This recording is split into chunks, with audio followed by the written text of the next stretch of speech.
Beredar rekaman percakapan yang diduga adalah suara Nur, penumpang Audi A6 dengan Kompol D terkait kasus tabrak lari yang menewaskan Selvi Amalia Nuraini, mahasiswa Universitas Surya Kencana Cianjur.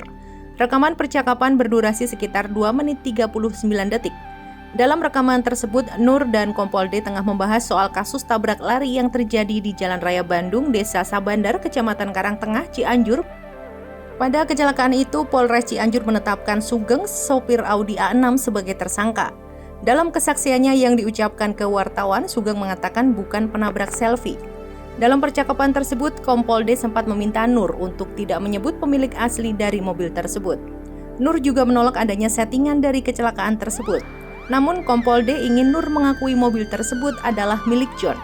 Nur berulang kali menolak untuk berbohong dan dirinya takut. Pasalnya, dirinya tidak mengenal rekan Kompol D yang bernama John tersebut. Di akhir percakapan, Kompol D akhirnya ikhlas. Nur mengaku ke polisi soal kepemilikan mobil Audi A6 yang menabrak Selvi Amalia.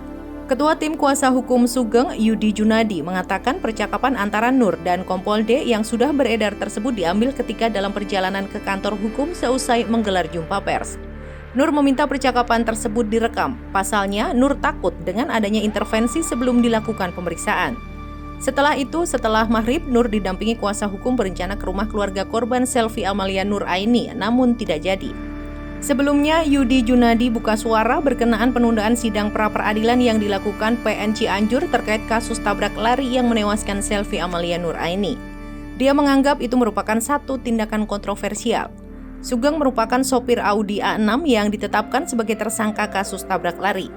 Dia membantah sebagai penabrak Selvi. Kakaknya pun mengungkap Sugeng hanya dikorbankan dalam kasus itu. Sidang perdana pra-peradilan kasus tabrak lari yang menewaskan mahasiswi Universitas Surya Kencana tersebut pada Senin 13 Februari terpaksa ditunda. Hakim Tunggal Hera Polosia Destini menunda sidang karena pihak termohon dari Kepolisian Resor Cianjur tidak hadir.